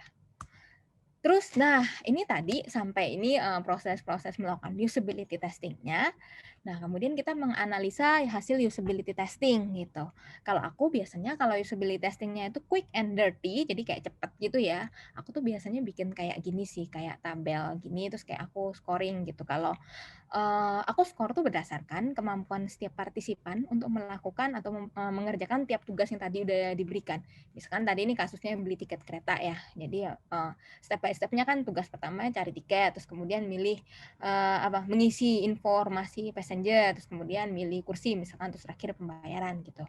Nah, misalnya ngasih 1 kalau misalkan dia itu bisa melakukan tuh secara smoothly 0,5 biasanya kalau dia tuh bisa, tapi kayak struggling gitu loh, kayak ada di tengah-tengahnya kayak lama banget kayak susah buat dia muter-muter dulu, aduh saya lupa, bentar saya inget-inget dulu, misalnya kayak gitu atau kayak ada bingung gitu ya tengah-tengah, dan 0 ya kalau memang dia nggak bisa gitu kayak nggak tahu gimana nggak bisa nyari tempat duduk gitu, ya udah skip gitu. Jadi dari itu kita kasih nilai. Ini kalau aku gini, tapi teman-teman bisa ganti aja sih skornya, misalnya ini jadi 3, ini 2, 1 atau gimana terserah sih gitu. Kalau aku sih lebih ke sini ya, kasih nilai gini. Terus nah aku jumlahin maksudnya berdasarkan partisipannya dan pertaksin. Dari sini kan kita bisa lihat tuh maksudnya kayak rata-rata orang tuh nggak ada masalah ya kalau dalam bagian mengisi passenger info gitu. Dalam mengisi pembayaran juga nggak susah, kayak nggak ada masalah ya. Semua tuh bisa melakukan dengan cepat dan mudah gitu. Yang ada masalah itu ternyata memilih memilih tempat duduk gitu. Nah, apa sih masalahnya itu ya ketika milih tempat duduk? Nah, ini kita deskripsiin juga di sini gitu. Maksudnya ketika milih tempat duduk itu kesulitan-kesulitan apa aja yang dialami gitu. Terus users tuh kemana-mana aja gitu dalam proses milih tempat duduk itu susahnya gimana, terus button apa yang mereka klik gitu, bingungnya kenapa waktu itu gitu. Jadi satu kayak bisa ngitung nilai gini supaya bisa tahu maksudnya kayak di bagian mana yang maksudnya kayak halaman atau journey atau fitur apa yang paling perlu kita improve karena paling menyulitkan buat users. Dan yang kedua, kita juga mendescribe kesulitannya itu di mana gitu. Maksudnya step by step yang dia lakukan untuk mencapai tujuan itu seperti apa gitu, dan apa aja yang dia alami dan lakukan di situ gitu sih. Terus ditulis di mana Kak ini reportnya gitu ya? Apakah mesti di-reportin atau dibikin di Excel atau di Word gitu? Kalau aku bilang paling enak sebenarnya PPT, karena kalau PPT kan kita bisa screenshot ya. Jadi kayak misalnya tadi mau menjelaskan kesulitan orang di bagian-bagian ini. Nah, kalau di PPT kan kita bisa screenshot. Maksud saya tuh di halaman ini, di button ini loh orang tuh susah di tombol ini gitu. Di bagian ini yang orang susah gitu. Itu bisa. Tapi kalau misalkan ini quick and dirty, maksudnya kayak butuh cepet banget gitu. Kayak kadang-kadang juga nggak necessarily harus bikin report di PPT yang sophisticated kayak cantik banget gitu, nggak sih. Kayak ya bisa bikin di Word atau di Excel atau mungkin bahkan kadang-kadang tuh kayak langsung didiskusiin aja sama stakeholder-nya kan. Note taker-nya biasanya kan designers yang ikut nonton atau apa. Ya ikut nonton bantu nyatet kan. Dia kan juga mendengarkan loh users-nya seperti apa berinteraksi, nanti mungkin kita diskusikan. Kita kemarin kita udah interview ya 5 orang gitu, terus kayak findings kita tuh masing-masing begini begini begini gitu, terus kayak kira-kira kesulitan mereka di sini-sini, nah solusinya gimana nih, terus kayak udah solusi terus bikin, terus kemudian desainnya dirubah lagi, terus diiterate lagi dan sebagainya gitu. Nah, ini sih kayak model-model diskusi kita atau brainstorm kita lah bersama-sama dengan stakeholder-stakeholder yang terlibat gitu dalam prosesnya gitu ya. Ini gini, kalau biasanya kita diskusi sih kadang-kadang tuh nggak selalu maksudnya nggak selalu modelnya kayak gini gitu. Dalam artian nggak selalu pakai sticky note, nggak selalu pakai papan tulis gini. Kadang-kadang ya diskusi langsung ngomong gitu juga bisa gitu. Cuman nih kadang-kadang kalau memang mau lebih interaktif, kita tuh bisa melakukan ideation session. Jadi ideation session ya ini kita minta semua orang untuk menuliskan ide atau takeaways-nya gitu yang didapat dari insight atau findings-nya, kemudian ditempel kemudian kita tempel nih masing-masing di board gitu. Kemudian kita voting nih, maksudnya kayak ide siapa sih yang kita mau ambil, kita mau tackle gitu. Nah, dalam proses ideation ini atau sharing findings ini biasanya sih tergantung skalanya, tapi kadang-kadang kita umumnya pasti melibatkan desainer, terus kemudian melibatkan product manager-nya, terus orang dari tim bisnisnya, dan juga kalau bisa melibatkan dari tech atau developer-nya gitu. Karena kalau dari tim tech kan yang bisa kasih tahu nih, maksudnya kayak limitasi. Oh, tapi kalau user susah di sini, kita bikin fitur A untuk nyelesain ini. Waduh, itu codingannya susah atau misalnya kayak gimana gitu. Aku kan bukan coder. Jadi kayak maksudnya dari segi tech itu juga bisa kita mintain pendapatnya gitu. Oh, tapi setidaknya dari teman-teman tech juga jadi empati. Oh, kalau user itu seperti ini gitu. Sambil kita juga berempati dengan teman-teman tech limitasinya seperti apa dan segala macamnya gitu. Sekarang kita masuk ke sesi Q&A sambil polling berjalan juga bagi teman-teman yang belum isi, mohon diisi ya teman-teman untuk pollingnya karena ini akan sangat bermanfaat juga untuk kita. Oke, mungkin dari Kak Lahansari boleh nyalain kamera lagi dan oke. Oke. Halo Ya, halo. Kak, bentar ya aku stop spotlight video dulu.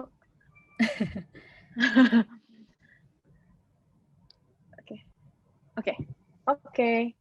Nah, jadi aku udah pilih beberapa pertanyaan, Kak, karena ini ada yang masuk karena yang masuk ada 80 pertanyaan ternyata. Dan 94, nggak mungkin Kak. 94 ya, udah update berarti ya. Dan nggak mungkin, sebenarnya nggak mungkin akan dijawab pada sesi ini, jadi mohon maaf bagi teman-teman yang pertanyaan nggak kepilih, mungkin bisa langsung tanya ke Blibli Design. Oke, pertanyaan pertama, tadi aku udah pilih, Kak, dari Kak Deni, tapi pertanyaannya hilang. Karena nambah terus aku juga kaget, Kak. Ada 94 ya. Oke. Bentar ya. Ini pertama dari ini deh yang aku temu dan aku udah pilih juga karena yang tadi Kak Deni belum ketemu. Dari Kak Pratiwi Situmorang. Untuk usability testing itu baiknya dilakukan pas kapan aja sih, Kak? Oh, oke. Jadi yang kayak tadi aku share ini nih, sebenarnya usability testing itu biasanya kita lakukan sebelum produknya di-develop ya. Paling baik sebelum produknya di-develop ketika maksudnya dalam case dari tim produknya, dari tim desainernya, terus kemudian dari tim bisnisnya itu udah tahu nih kira-kira mau kalau dalam usability testing konsep testing ya. Nah, kalau yang untuk konsep testing ini paling bagus ya itu dilakukan sebelum produknya di-develop gitu. Jadi kayak ketika si desainer, terus habis itu product manager, terus habis itu dari orang bisnis sudah sepakat nih, oh kayaknya kita mau develop fitur ini, tapi kita masih belum tahu maksudnya developnya itu mau seperti apa prosesnya, maksudnya kayak mau develop ya gimana gitu, atau mungkin saat itu juga udah punya beberapa konsep, misalnya kayak oh udah ada desain A, B sama C gitu ya biasa, terus kemudian mau tahu nih dari desain A, B, atau C itu kira-kira mana yang lebih works gitu. Terus kemudian interaksi users dengan masing-masing desainnya seperti apa gitu. Nah, kemudian feedback untuk masing-masing desain seperti apa. Kemudian nanti akhirnya kita kan dari masing-masing dapat itu mungkin bisa jadi pilih salah satu dari itu atau mungkin bahkan kayak dari 3 itu digabung dilebur jadi satu gitu sih. Itu satu. Terus yang kedua itu kalau konsep testing kalau iya, pas konsep itu kalau yang belum di-develop sama yang kedua bisa kita lakukan setelah produknya udah live sih. Jadi kayak udah live launching fitur baru nih, terus kemudian 2-3 bulan kemudian maksudnya kayak kita pengen tahu nih maksudnya tanggapan itu gimana, tanggapan mungkin kita bisa lihat nih dari adoption rate segala macam. Tapi kalau memang mau tahu gimana users berinteraksi dengan fitur atau aplikasi website itu ya maksudnya kita bisa usability testing lagi. Tapi yang pada saat itu ya udah pakai dari website atau aplikasinya langsung nih, jadi nggak pakai prototype lagi, kayak gitu sih. Oke. Jadi begitu ya Kak Pratiwi, jadi semoga terjawab untuk pertanyaannya. Terima kasih Kak Lahan untuk jawabannya. Pertanyaan selanjutnya, Oke. ini Oke. jadi agak mundur, Kalahan, sorry banget. Ini Nggak apa-apa. mengenai dari Kak Denny Faisal, antara Mhm, kuantitatif dan kualitatif, proses mana yang dilakukan mhm, terlebih dahulu? Apakah kuantitatif mhm. dulu, lalu hasilnya meng-support kualitatif atau sebaliknya, Kak? Oke, sebenarnya tergantung sih objektif dari research-nya itu mau tahu apa gitu. Kalau case-nya kayak, usability testing nih misalnya kayak jatuhnya kayak case-nya kayak desainer kamu, terus product manager, terus kayak, bisnisnya udah tahu udah mau bikin kayak gini misalnya, terus kayak mau ngedesain ini nih, udah mau bikin fitur ini, terus kayak lagi mau testing terus kemudian desainnya juga ready nih, udah mau tahu orang tuh berinteraksi seperti apa nih dengan desain kamu. Nah itu ya pasti kualitatif ya, karena maksudnya kalau mau tahu Mhm interaksi mhm. terus kayak apa namanya how sama why-nya itu udah pasti kualitatif sih. Nah, tapi kalau misalkan nih mau cari opportunities baru gitu, nah kalau aku sih prefer tergantung. Tapi kayak aku prefer kadang-kadang kalau memang sama sekali nggak ada asumsi, nggak ada hipotesis, nggak ada data-datanya, kalau kayak gitu mendingan kualitatif dulu gitu. Karena maksudnya kita karena kualitatif tuh kayak ngasih tahu gitu loh why-nya gitu. Oh, orang-orang tuh seperti ini, terus kemudian how-nya gini gini gini. Nah, setelah tahu ada hipotesis seperti itu, baru kemudian kalau kita memang mau tahu persentasenya, maksudnya berapa banyak orang yang mengalami masalah seperti ini atau berapa banyak orang yang berpendapat seperti ini, jadi kita bisa survei lagi secara kuantitatif gitu kan. Jadi kalau enggak, soalnya kalau misalnya bikin survei tanpa punya hipotesis atau maksudnya sebelumnya nggak pernah ada kualitatif research atau research lain yang topiknya terkait itu, kita bingung juga sih bikin pertanyaan surveinya. Pilihan jawabannya apa nih? Terus kayak pertanyaan itu apa aja mau tanyain gitu. Jadi kayak pertanyaan survei kayak kalau memang sama sekali nggak ada hipotesis, maksudnya kayak bingung gitu, nggak tahu apanya ya, alangkah baiknya kalau kualitatif dulu, kemudian dari hasil jawaban kualitatifnya itu yang kemudian dikuantitatifin lagi. Itu sih Kualitatif. paling. Jadi, saran dari Kalahan itu lebih baik kualitatif dulu ya, dan tapi balik lagi tergantung objektif dari penelitiannya itu Iya, riset-nya itu apa ya? mhm mhm mhm mhm. Oke, Kadang kalau semoga misalkan udah terjawab ya, Kak Denny. ya, oke. Gimana, Kak? Sorry, Oh, oke tadi oke. agak nge-lag Enggak, soalnya kalau akunya. oh iya, kalau misalkan ada, kuantitatif kan kadang sebenarnya nggak harus modelnya kayak survei gitu, maksudnya kayak data dari internal. Misalnya kita bisa ngumpulin data-data internal dulu nih, nah itu kan berarti kita sebenarnya juga udah melakukan quantitative research dulu, misalnya kayak ngumpulin data transaksi atau lihat di Google Analytics, conversion funnel-nya seperti apa dan segala macamnya gitu. Itu kan juga maksudnya data kuantitatif, nah kita udah punya itu, terus kemudian kita mau jawab itu kenapa, nah itu juga bisa disambung kualitatif. Jadi ya maksudnya lihat lihat konteks lah, gimana situasi juga, gitu Oke sih. oke oke. Oke, Kak. Semoga terjawab ya, Kak Denny. Sorry Kalahan tadi kepotong karena aku juga Iya, agak nge-lag nih kayaknya internet aku sekarang nih. Oke. nggak apa-apa, Kak. Oke, Kak. Mhm, Dari Kak Mawarni Ayu Lestari, mhm, Kak, dari usability testing yang sudah dilakukan, mhm, berdasarkan informasi hasil tersebut biasanya dialokasikan kemana ya, Kak? Maksudnya langsung dikasih ke mhm. UX designer kah atau Oh, oke. Mhm mhm. Karena kita kan, kayak aku tuh closely working banget sih sama UX designer gitu ya. Jadi kalau misalkan kayak usability testing tuh biasanya UX designer-nya memang udah ngikut gitu, tapi dia jadi bantuin oh, oke. note-taking gitu, terus kayak bantuin note-taking. Jadi kalau misalkan udah, UX designer udah pasti tahu hasilnya karena dia ikut serta dalam itu dan kadang-kadang dia juga ikut nanya juga gitu. Nah, kemudian cuman Oh, iya porsinya iya. lebih di aku, terus yang bikin reportnya aku gitu, terus ya apa. Jadi udah pasti UX designer ada di situ. Nah, sama kayak, yang tadi aku ceritain di akhir biasanya aku bakal presentasi. Sebenarnya ya jatuhnya lebih ke sharing sih, sharing session gitu, kumpulin bukan cuma UX designer-nya, karena UX designer biasa ikut kan. Kalau product manager sama tim Mhm. bisnis kadang-kadang aja datang ke research tapi biasanya lebih jarang soalnya mereka lebih biasanya padat schedule-nya kayak banyak meeting gitu. Jadi belum tentu bisa di-invite. Nah, kalau yang kayak gitu, ya udah kita sharing hasil findings-nya aja ke mereka, terus kayak Mmm, didiskusiin bareng-bareng juga sih. Maksudnya kayak, "Oh, kita ada finding seperti ini nih, apa namanya, kira-kira gimana?" gitu. At certain situation setelah kita sharing ke mereka kadang-kadang kita di-invite ke meeting yang lebih gede lagi mungkin sama tech gitu, sama developer-nya terus kayak ya udah kita sharing lagi findings kita gini-gini terus mungkin dari itu tadi cerita tim tech-nya itu mungkin kayak discuss oh kalau dari kita limitasinya seperti ini gitu. Jadi mungkin apa namanya kita carilah maksudnya jalan tengah yang sama-sama diskusi ya kalau misalnya kita bikin apa nih yang enaknya bisa solve pain point-nya user tapi juga ya enak buat dari segi tech, dari segi limitasi terus dari memenuhi dari orang bisnisnya lah, dari requirement bisnisnya dan segala mmm. macam gitu sih. Jadi paling dekat sama UX designer-nya, tapi sebenarnya Iya. UX designer-nya pun sudah tahu perkembangan dari UX research-nya seperti apa ya, Kak? Iya, biasanya kita ajak untuk ikut serta dan ini sih. Sebenarnya kita juga ajak yang lain-lain ikut, cuman ya itu jadwalnya biasanya kadang lebih sulit gitu. Padat ya. Oke, Kak, itu, pertanyaan terakhir dari aku, mungkin dari Kak Lahansari boleh pilih 2 pertanyaan terakhir untuk malam ini. Oke, bentar ya, panjang banget. Ya Oke oke. lumayan sih, Kak. Eee, Eh, hmm, sebagian kayaknya udah dijawab ya. Dan udah dijelasin sih sebenarnya, kayak tahap-tahapan gitu. Oke.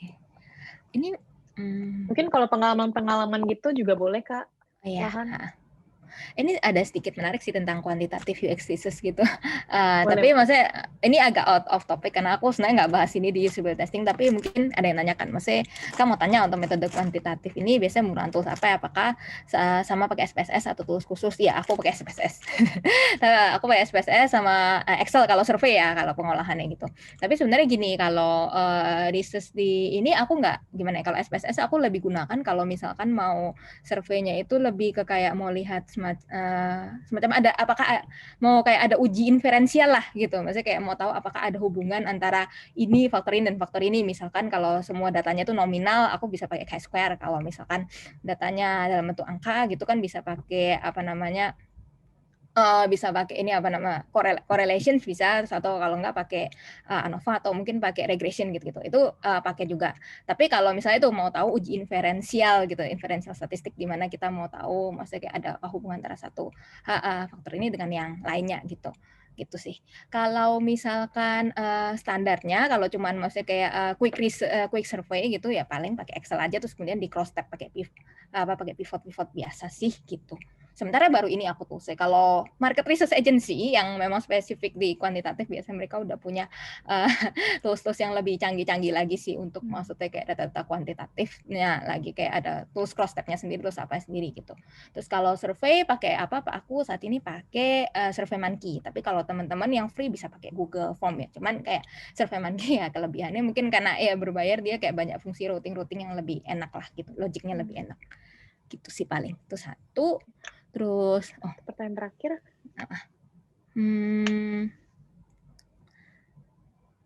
Bentar ya, Kak. Oke, nggak apa-apa. Itu terus. Oke, ini oke. Tentang ini kali ya, apa namanya, cara melakukan qualitative analysis. Jadi tadi ada yang tanya sih best practice-nya gimana gitu, banyak aspek yang bisa diteliti. Sebenarnya kalau qualitative analysis itu gini, jadi kalau bedanya kualitatif sama kuantitatif itu, kalau kuantitatif itu kan memang ada tools tertentu yang bisa dipakai, misalnya kayak tadi SPSS atau kayak Excel atau mungkin juga ya fungsi-fungsi apa alat-alat lainnya. Kalau kualitatif itu researchernya itu tools paling utamanya sebenarnya. Jadi kayak makanya kalau research kualitatif tuh tapi nggak cuma research kualitatif ya, semua research pasti ada yang namanya subject to bias ya. Ada kemungkinan bias dari researchernya gitu dan segala macam. Makanya kan ya itu kalau bisa sih sambil didiskusiin gitu. Findings dari aku tanggapnya gini ya, temen yang lain tanggapnya apa gitu, didiskusiin sih. Itu satu sih. Maksudnya kalau memang pengen supaya apa namanya menghindari bias gitu, maksudnya kayak best practice. Yang kedua, kalau qualitative analysis menurutku jam terbang banget sih, karena gini, ini juga baru nyadar, jadi kayak nggak ternyata setelah cerita-cerita sama beberapa teman gitu ya, mungkin nggak semua teman, nggak semua orang tuh bisa menganalisis data kualitatif langsung pas pertama kali gini, karena biasanya kalau data kuantitatif mungkin lebih gampang kan, bentuknya angka kan, jadi udah pasti ini ya ini gitu. Ntar kualitatif tuh benar-benar harus kayak misalkan dari orang ngomong gini gitu, misalnya kayak oh saya nggak apa namanya, menurut saya harga itu penting gitu. Nah maksudnya nggak bisa cuma yang di state itu cuma menurut saya harga itu penting, tapi kenapa harga itu penting gitu, maksudnya kayak latar belakang dia itu seperti apa, motivasi dia ketika berbelanja itu apa sehingga menyebabkan harga itu penting, situasi dia itu kayak gimana dalam dan pokoknya banyak banget hal-hal yang maksudnya kayak dikait-kaitin akhirnya jadi benang merah gitu. Jadi kalau kualitatif research tuh benar-benar ngeliatin itu sih. Jadi ketika kita sebelum narik kesimpulan dari kualitatif research ketika ngolah datanya itu, terutama kalau bukan yang kayak usability testing ya. Kalau usability testing kan kadang lebih straightforward ya. Kalau orang susah menggunakan interaksi kayak di aplikasi atau di website kayak nggak bisa nyari button ini mungkin lebih straightforward karena kita mengamatikan. Tapi kalau yang lebih ke in-depth interview yang kayak cerita-ceritanya dia, pengalaman menurut saya begini, itu mesti nggak bisa cuma diambil dari dia ngomong gitu, tapi mesti digali kenapanya, terus kemudian dilihat juga dari jawaban-jawaban dia di pertanyaan pertanyaan lain yang mungkin mirip-mirip seperti itu, terus dianalisa, ditarik bareng-bareng, maksudnya benang merah itu kenapa gitu. Karena kadang-kadang yang dia ngomong di surface-nya, oh saya tuh nggak suka karena begini, itu bukan berarti, belum tentu itu adalah apa namanya findings-nya gitu loh. Bisa jadi setelah ditarik kita tuh bisa nemuin, oh dia kayak gini tuh karena begini gitu, bukan yang di awalnya dia bilang kayak gitu. Jadi itu yang mesti bisa ditarik, mesti bisa di highlight ya gitu sih paling. Jadi kayak banyak pertanyaannya why terus-terusan gitu ya, Kak? Terus connecting the dots sih kalau kualitatif research gitu kan. Maksudnya kayak apa namanya dari ini dan ini dots-nya itu digabung-gabungin jadi satu, kemudian ditarik jadi insight gitu, menggambarkan kenapa dia kayak gini gitu. Nggak bisa cuman kayak dari satu kalimat gitu. Gitu sih paling. Nah, ini untuk media sosial kita, teman-teman. Jadi kalau misalkan kalian tertarik untuk membeli website atau hosting atau buat website, kalian bisa langsung aja ke dewap.com, lalu chat Ninja support kita, jam berapapun, hari apapun akan dijawab karena standby 24 jam. Lalu kalau misalkan kalian mau lihat tutorial mengenai website development, SEO, SEM, itu bisa langsung aja ke YouTube kita di Dewa Web. Di situ banyak banget tutorial yang disediakan oleh kami. Lalu kalau misalnya kalian mau tahu informasi lanjut mengenai webinar ini atau webinar selanjutnya, kalian bisa langsung aja ke dewatalks.com. Di situ ada informasi untuk jadwal webinar selanjutnya, dan kalau misalnya kalian mau registrasi itu bisa langsung aja di dewatalks.com. Kita juga ada Facebook di Dewa Talks Official dan juga Instagram Dewa Talks Official untuk melihat event-event selanjutnya. Next lagi, Michael, satu lagi. Jadi kita juga ada grup komunitas. Bagi teman-teman yang mau ikutan boleh banget. Kalau misalkan kalian mau tanya-tanya mengenai website development atau misalkan next webinar itu apa, bisa banget di grup ini. Ada di WhatsApp dan juga Telegram. Di grup ini kita juga sharing untuk next webinar itu kapan, lalu apabila materi atau tayangan ulang atau sertifikat dari share itu akan kita umumin di sini. Jadi bagi yang tertarik bisa langsung ikut aja di komunitas ini. Mungkin dari kita closing, mungkin dari Kak Lahan ada penutupan untuk teman-teman yang baru mau belajar UX Research atau baru lagi menjalankan UX Research nih, Kak Lahan. Oke. Sebenarnya thank you banget udah mau dengerin, dan mesti kayak udah antusias banget, pertanyaan banyak banget, benar-benar gak kejawab satu-satu.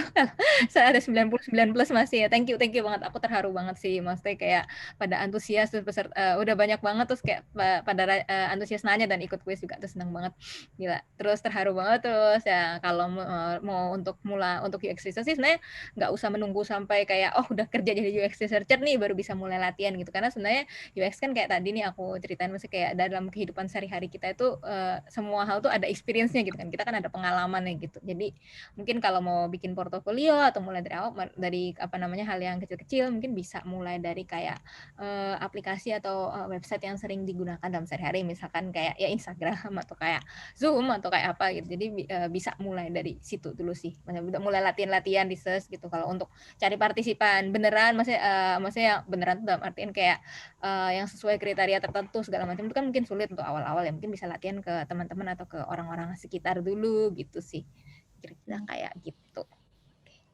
Mungkin dari Kak Lahan mau share juga kalau misalnya teman-teman masih mau tahu lebih lanjut nih mengenai atau desain terkait hal itu, bisa kemana, Kak Lahan? Oke, jadi kalau aku dan tim Blibli kan kita semuanya tergabung di semua tim UX-nya Blibli yang tadi 5 itu, kita tergabung di satu payung namanya @blibli_design gitu.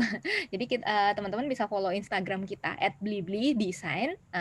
Itu linknya kayak tadi juga udah di-share ya. Terus kemudian ada medium kita juga, mau baca artikel-artikel di sana juga bisa. Nah, kalau dari Blibli Design sendiri kita secara rutin sih, maksudnya kita mengadakan Instagram Live juga gitu. Terus kayak dari Instagram Live kita itu kayak teman-teman juga bisa join, terus kemudian kayak mungkin mau bertanya dan mengenal dunia UX lebih lanjut. Jadi nggak cuma ke aku sebagai researcher, tapi ntar bisa kenalan sama UX copywriter, bisa dapat ilmunya UX engineer, dapat UX designer, ilmunya UI designer dan segala macam. Terus kayak dan event-event yang diselenggarakan tuh juga bakal diupdate banget di Instagramnya @blibli_design, so bisa follow ke Instagram @blibli_design gitu sih. Cari hosting yang aman, Dewa Web.